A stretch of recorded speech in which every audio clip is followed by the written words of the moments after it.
Some is due to fatigue, international trade fatigue. We're on the let's make trade boring again bandwagon with the NCBFAA, and now it's sliding somewhat into that area with the company's reaction being somewhat more mild and not as visceral as what we've seen before. Hello there, this is Cindy Allen from Trade Force Multiplier, and welcome to Simply Trade Cindy's version, where I choose a Taylor Swift song, one of Taylor's version song, and talk about international trade around that. So big news in the Taylor Swift world this week. She announced her 12th album, Life of a Showgirl. So in honor of that, I've tried to make my hair big, have show hair, but I live in the South where it's 90% humid, so it didn't work very well, but we look forward to Taylor's next era. And in honor of that, we're going to look at one of her other songs, Look at What You Made Me Do, which was a very popular song a few years ago. Everyone would know it, look at what you made me do. And I want to talk about that in terms of U.S. commerce. So I'm going to start off on something, the port fees.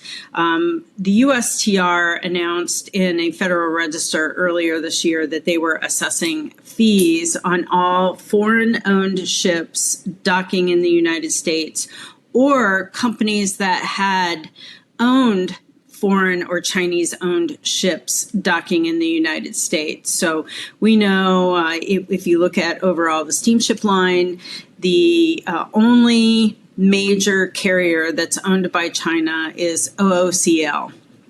So OOCL handles quite a bit of traffic coming into the United States from the Trans-Pacific trade. And what we are seeing is OOCL is starting to announce that it will avoid U.S. ports, that it is completely revising their routing and will seek to dock U.S. goods in Canada or in Mexico. And then the importers will be responsible for the further on-shipment into the United States.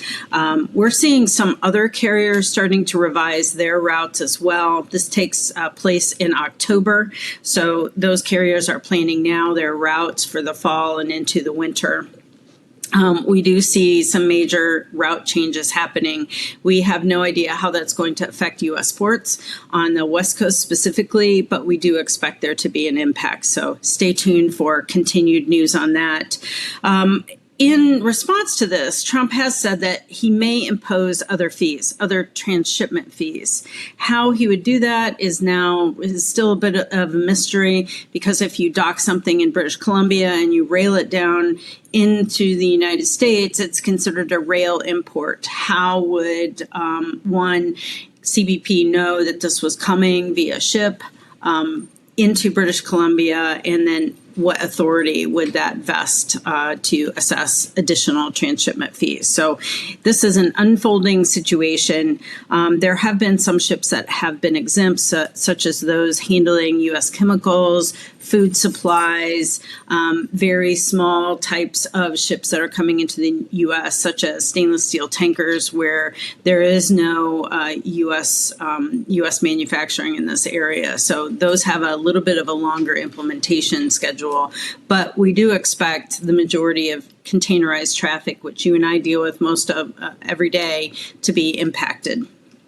Another look at what you made me do news, Canada has begun signing other trade agreements with other countries that specifically avoids the U.S. So not just a direct trade agreement with Mexico and other countries, but agreements that do allow for goods to come into Canada and then be rerouted around the U.S. to other markets. This is seen as very monumental for U.S. trade, but a good opportunity for those countries and those companies that want to avoid the U.S. for those tariffs and trade directly with other countries. Also, they have announced U.S. brand boycotts. We have already seen this hit alcohol with the earlier tariffs. Specifically the whiskey industry has been very heavily impacted, up to almost 10-digit percentage-based drops in sales, attributed directly to Canadian less Canadian consumption.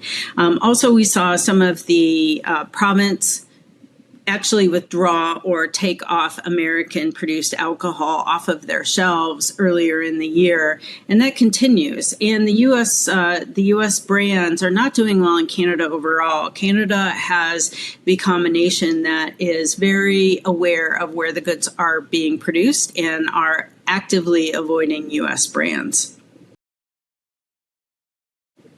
Additionally, look at what you made me do for tourism. Tourism is down 33%. It's a $29 billion loss, according to Forbes, a recent article in Forbes. Tourism overall is down in the United States 9%, but specifically in Canada, 33% drop. I know many Canadians do come to Florida in the wintertime, so we do expect there to be a continued drop in U.S. tourism, but massive hit for the tourism industry so far, and they've directly attributed that to the tariffs and the situation, the geopolitical tensions that are being felt in the U.S. In other country, look at what you made me do news. India is now subject to a 50% tariff. This is a massive tariff that I think caught everyone by surprise. And we have seen that India has, like Canada, announced boycotts of U.S. brands. U.S. brands have a pretty strong foothold in India, and I've seen lots of news lately that has talked about how India is seeing the U.S. brands as less of a status symbol than they did 5 or 10 years ago, and that they will seek to fill that luxury market and the mid-tier market with products produced domestically in India or through other countries' produced goods. In China, look what you made me do news. China has quietly announced the cancellation of many agricultural contracts, specifically soybeans. Almost every soybean producer in the United States who had contracts with China has found them to be canceled.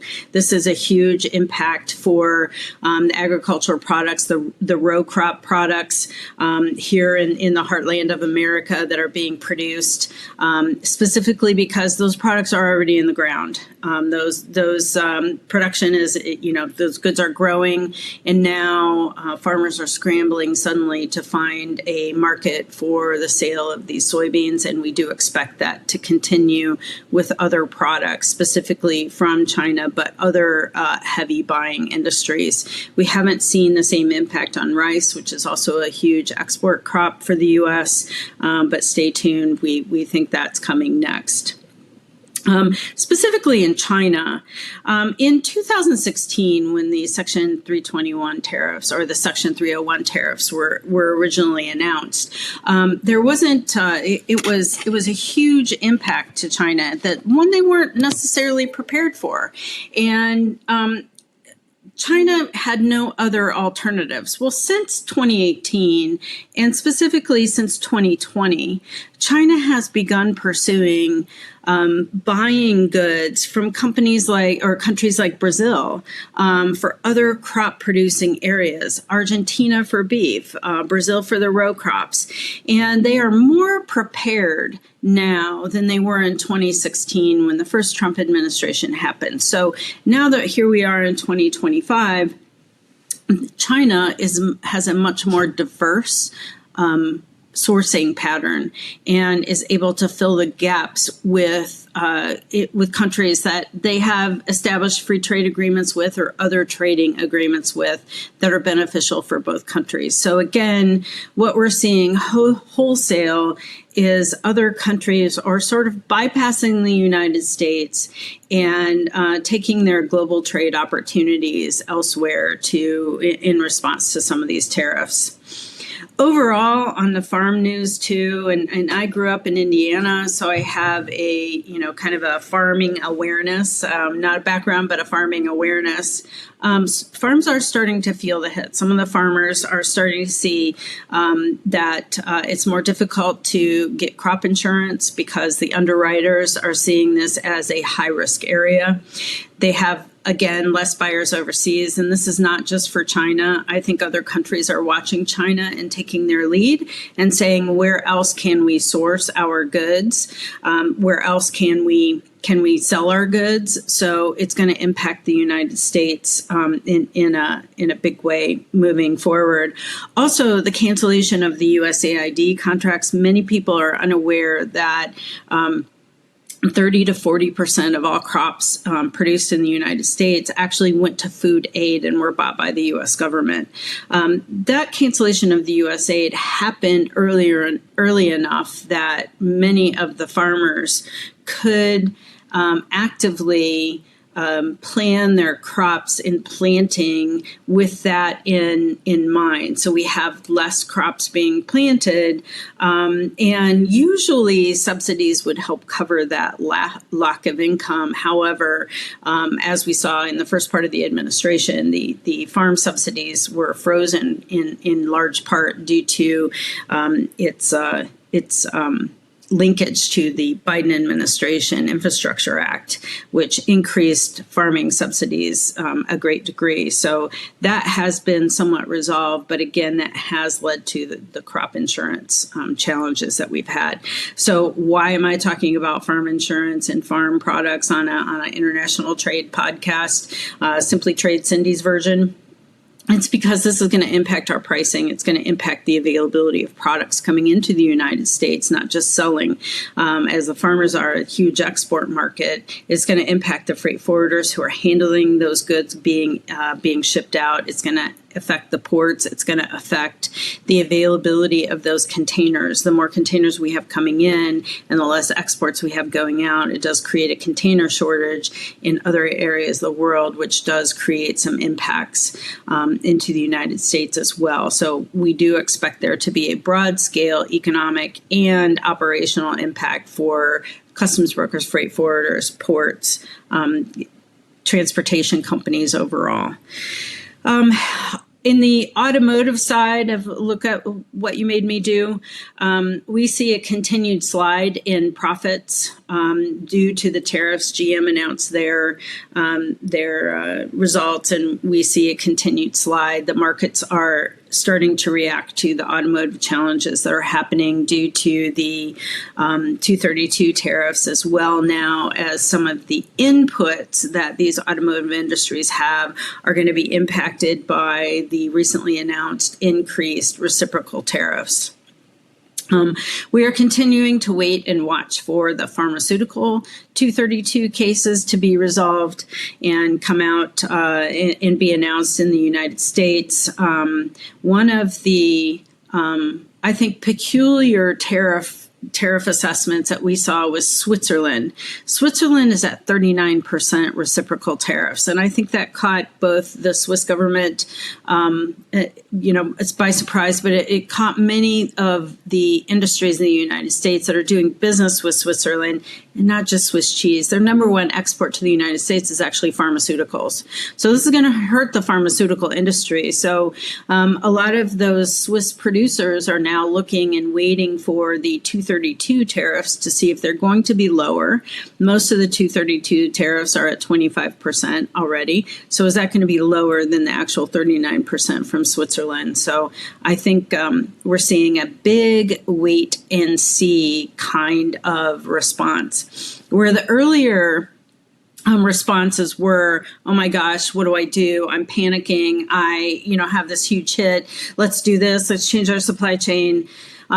We're seeing a lot of the business executives mainly being influenced by trade professionals like you and I to take a wait and see approach. Okay, let's bring our goods in. We saw a lot of front loading before the August 1st deadline. We saw lots of front loading for products. And now that we're seeing the back to school goods are already here, most of Christmas is already here.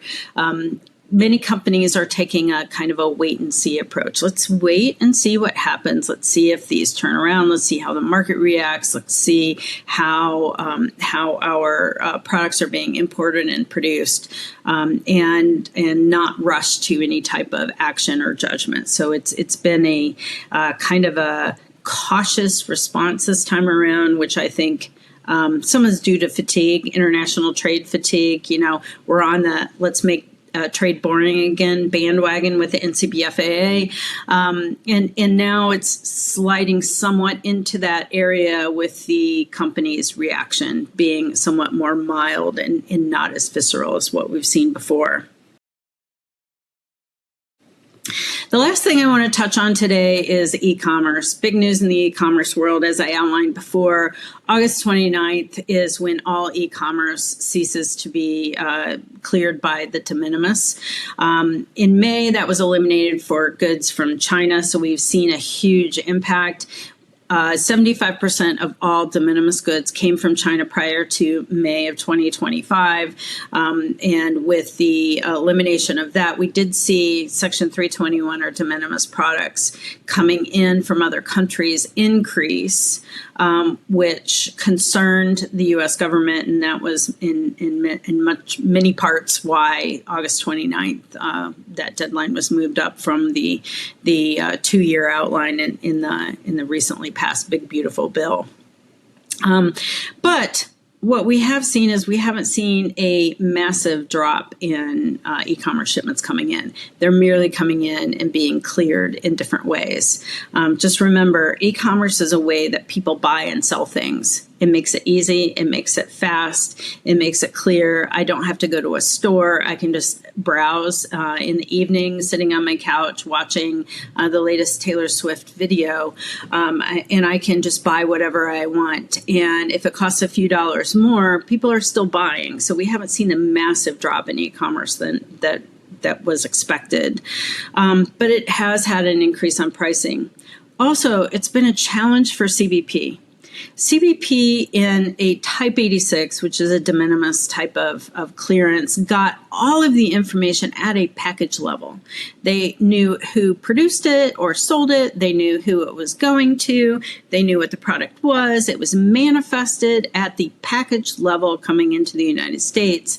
And that was mainly driven so that customs could ensure that the value didn't exceed $800. Well, now with the shift of e-commerce being cleared in a normal 01 or 11 environment, many of those shippers are actually consolidating their freight, and they have a U.S. company, so it's a shipper situation where the shipper sends it to a large U.S. company who then makes the entry, is the importer of record, and then they distribute that on a domestic basis. So CBP is not getting that lower level consignee information. And this has been a huge issue for CBP at a local level because they go from having information about every package to no information on all of that package level. So we do expect that CBP will continue to push to want to have that visibility. But right now it's kind of murky whether they have the authority to demand that, especially if a sale hasn't taken place yet to that end consumer. I mean, ultimately, goods are coming into the United States to be bought. You know, whether a big box retailer is bringing that in or it's coming from an e-commerce retailer, someone's going to buy that. It's when the sale happens and what the transaction sale looks like that's at issue here. So that's the wrap up on August 15th. If you have any questions, feel free to reach out to me at Trade Force Multiplier or reach out to our partners at Simply Trade and the Global Trading Center. Thanks, and we'll see you next week. Thank you very much for joining us. Simply Trade is brought to you by the generous contributions of Global Trading Center. You can follow the show and GTC on LinkedIn or Twitter and other social networks. Make sure you check out the show notes in the description for a full rundown of today's show with all the important links. Also, make sure that you share this with a friend and subscribe on your favorite streaming platform. We really like hearing from you. If you enjoyed the show, make sure to rate and review wherever you listen to this podcast. If you or someone you know would like to be a guest on the show or would like to sponsor Simply Trade or suggest any topic you would like for us to discuss, please contact us via email at simplytrade@globaltradingcenter.com, or you can DM us on Twitter at simplytradepod. Thank you again for the privilege of your time. Happy trading. Simply Trade is not a law firm or an advisor. The topics and discussions conducted by Simply Trade hosts and guests should not be considered and is not intended to substitute legal advice. you should seek appropriate counsel for your own situations. These conversations and information are directed towards listeners in the United States for informational, educational, and entertainment purposes only and should not be substituted for legal advice. No listener or viewer of this podcast should act or refrain from acting on the basis of information on this podcast without first seeking legal advice from counsel. Information on this podcast may not be up to date depending on the time of publishing and the time of viewership. The content of this posting is provided as is. No representations are made that the content is error-free. The views expressed in or through this podcast are those of the individual speakers, not those of their respective employers or Global Training Center as a whole. All liability with respect to actions taken or not taken based on the contents of this podcast are hereby expressly disclaimed.